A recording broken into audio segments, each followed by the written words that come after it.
We have a balanced budget, and we have paid the schools back, and the major credit rating agencies have now stabilized our credit rating. I'm citing Representative Yvonne Selcer and autumn colors are trending in Eden Prairie and Minnetonka. Here's Tim O'Brien. 2 years ago, State Representative Yvonne Selcer narrowly defeated seriously right-wing incumbent Republican Kirk Stensrud in House District 48A, northern Eden Prairie and southern Minnetonka. According to a September 23 MinPost analysis, 48A leans slightly Democratic, but Yvonne is not relaxing and, to the contrary, is campaigning to beat the band. Yvonne, welcome back. Thank you, Tim. It's great to be back. Yvonne, I want you to recap for us again, please. What did you accomplish in the last legislative session? Why should the voters return you to the state capitol? Well, the last 2 years have been absolutely amazing, Tim. The first thing that I did when I got over there was author the bill that paid back our schools. As you know, the previous legislature had shifted over $2 billion away from schools to pay bills. You call it a shift, I call it a gimmick. Well, you know what? And the major credit rating agencies also called it a gimmick. And not only, of course, was it bad for children, which is the reason why it should be paid back, but it was bad for taxpayers because the major credit rating agencies called it a gimmick and they lowered our credit rating. Which means you have to pay more when you try and fund the borrowing for the state? Exactly. But since now we have a balanced budget, and we have paid the schools back, and the major credit rating agencies have now stabilized our credit rating. I'm citing the fact that we are now doing it the right way, and I'm confident we'll climb back to that AAA rating if we keep on our current path. And no gimmicks, no shifts in the future? No gimmicks, no shifts in the future. And you know what, Tim? We're doing things differently. There's a new law that passed, which I supported and voted for, which makes sure that a third of every surplus going into the future has got to be put into the state savings account. We all know that the economy is cyclical. There will be another recession at some point, but this time we'll be ready with a healthy fund balance. And for us non-political types, that's a rainy day kind of fund? Exactly. Tell me about the increase in the minimum wage. That was wonderful. You know, Minnesota had one of the lowest minimum wages in the country, below the $7.25 federal guidelines for minimum wage. And we did it in a gradual way, which is good so it wouldn't be a shock to businesses, yet we did need to raise it. So over the next 2 years, the wage will gradually go up to $9.50. Students, you know, that have summer jobs, they'll still be capped at $7.75. Small businesses that bring in less than $500,000 in income every year will also be capped at $7.75. But still, we're going to be helping hundreds of thousands of Minnesotans to a better life. College tuition. What happened there? We froze college tuition for 2 years, and that is an excellent thing. Have been struggling with crushing debt, and that's something I'm hearing a lot as I go from door to door. So when I go back in January to the state legislature, I think we need to continue the freeze on college tuition, but we also have to look at creative ways to help students and 20-somethings get out from underneath this crippling debt. What comes to mind?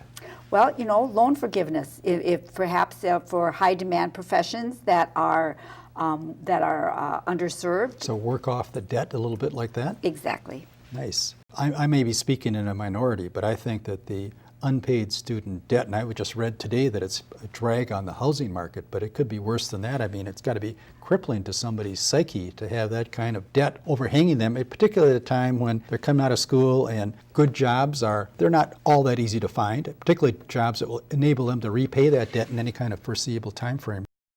It's difficult, Tim, and some of the interest rates they're paying are quite high. So another avenue, of course, too, is for them to be able to refinance. Fortunately, we are finally starting to create some high-paying jobs, so hopefully that will help mitigate the situation. What about early childhood education? What got accomplished during this last session? That was wonderful. Do you know the achievement gap starts very young? And children from traditionally lower income families tend to come to kindergarten behind their peers. We approved $47 million in early learning scholarships targeted to those children. Quality early learning programs really help to erase the gap before it starts. I co-authored that legislation, and I co-authored all-day kindergarten for our young families. They're very appreciative. And that's throughout the state? Throughout the state, and so those children will start off with a good background in preschool and build on that in kindergarten and hopefully continue their trajectory. One other piece of legislation that I know passed in the last session, that's the Women's Economic Security Act.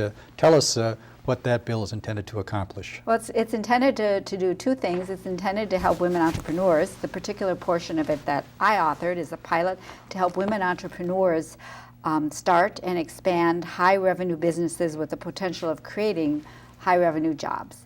And also in the Women's Economic Security Act, we have equal pay for equal work legislation. What a novel idea. Well, you know, that's the law, but there's not a lot of teeth behind it, so we put some teeth into that. Good. And also various provisions that will help women in the workplace. Tremendous. So I don't know whether your opponent has taken this line, but I know that out my way, the mantra is that the $1.28 billion legislative surplus was quote-unquote squandered. Do you believe that you squandered that? And if not, can you tell us where that money went? Well, a third of it. Was it squandered? No. A third of it went into our state's rainy day fund, as we've talked about previously. I'd like to see that be a higher percentage, but a third is a nice chunk. And then we have invested in education. We invested $750 million in our infrastructure. We froze college tuition, and that cost money. We put $100 million, Tim, towards affordable housing. Great. Yep, so kids that are in mobile situations, homeless, they can't learn, so we're trying to provide some stability there. So there's a number of very good programs, including preserving our environment, that we've put that money into. What about real estate taxes? Did that part of that surplus directed into that pool for reducing real estate taxes? Yes, property taxes have been reduced. We also passed legislation which eliminated the marriage penalty. That helps middle-class families. And we also repealed the business-to-business taxes, which I was against in the first place. Good. I suppose you could rest on your laurels, but I know you well enough to know that you're not going to do that. Tell me what you hope to accomplish after you're elected this fall. Do you know, Tim, the first thing we need to continue to concentrate on are jobs in the economy. I co-authored legislation which expanded the pool of forgivable loans available to small businesses, and I think we have to keep that expansion out there because it's working. It's bringing small businesses to our area, and it's helping small businesses add good paying jobs. And so we have to continue with that, and also the expansion of the angel investment credit. We have to continue to look for ways to make our climate business friendly in Minnesota. Education, we're not done there. Even though we had a marvelous investment in early childhood education, we still did not cover all the children in need. There are many children in poverty, and so we need to expand that. We need to keep investing in our K-12 system. Of course, we have accountability measures attached to that. And as I mentioned before, freezing college tuition, we have to do that again, but that's not enough. Tell me, do you believe that the eventual expansion of the light rail out into Eden Prairie will be a boon to this vicinity? There's no doubt about it. The business community came to me when I first said I was going to run 2 years ago. Isn't that supported by the local Chamber of Commerce, the light rail? It's the Twin West Chamber of Commerce, the Eden Prairie Chamber of Commerce, the Greater Minneapolis Chamber of Commerce, right here in the Minnetonka, Eden Prairie area. There's estimated to be an additional 30,000 to 60,000 jobs created by businesses by 2030. And this is coming, the business community is telling us this. And so we will be able to move those people efficiently that are needed for the jobs.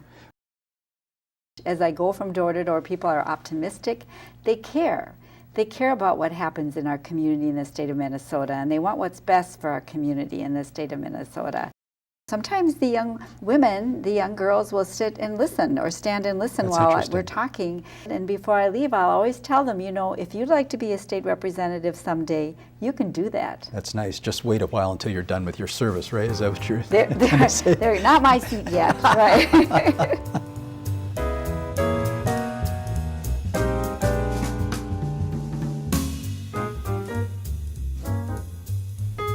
Democratic Visions is independently crafted by volunteers, mostly Democrats, from Eden Prairie, Minnetonka, Edina, and Bloomington.